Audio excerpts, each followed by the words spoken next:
গল্প শিশুর মধ্যে বৃদ্ধের ছায়া।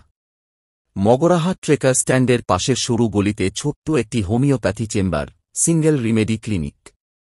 চারপাশের মানুষের কাছে জায়গাটা ভরসার, কারণ এখানে ডাক্তারবাবু স্বল্প অর্থে চিকিৎসা দেন, কখনো দরিদ্রের কাছ থেকে ফি নেন না।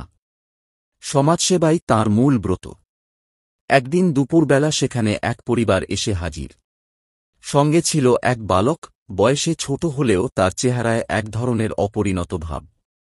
মাথা ছিল তুলনামূলকভাবে বড়, শরীর ক্ষীণ ও বেঁটে, চুল পাতলা ও অগোছালো।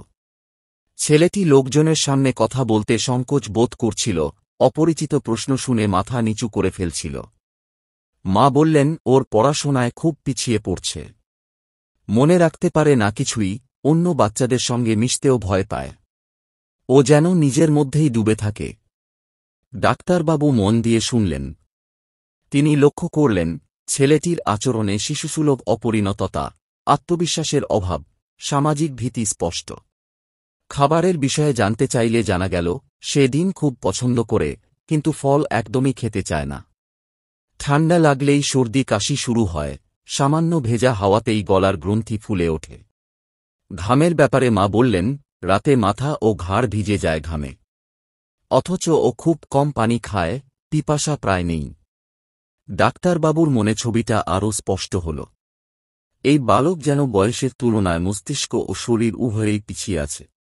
শারীরিক দুর্বলতার পাশাপাশি মানসিক অপরিণততা। তিনি বুঝলেন, এ একাধিক মায়াজমের মিশ্রণ। সাইকোটিক মায়াজমে আছে গ্রন্থির ফুলে যাওয়া ও বারবার ঠান্ডা লাগা।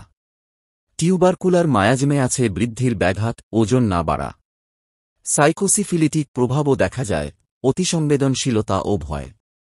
এই জটিল চিত্রে তিনি কেবল একটি ওষুধই স্পষ্ট দেখতে পেলেন, ব্যারাইটে কার্বনেকা। ডাক্তারবাবু পরিবারের দিকে তাকিয়ে শান্ত গলায় বললেন, এখন বেশি কিছু নয়, কেবল একটি ওষুধ দেব।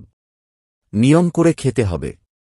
ধীরে ধীরে ওর ভয় কাটবে, পড়াশোনায় মনোযোগ বাড়বে, শরীরও শক্ত হবে। পরিবারটি কৃতজ্ঞচিত্তে ওষুধ হাতে নিল। মা দীর্ঘশ্বাস ফেলে বললেন, আমরা অনেক জায়গায় দেখিয়েছি, কিন্তু এত সহজভাবে কেউ বোঝাননি। সেদিন ক্লিনিক থেকে বেরিয়ে যাওয়ার সময় বালকটি একবার মাথা তুলে ডাক্তারবাবুর দিকে তাকাল।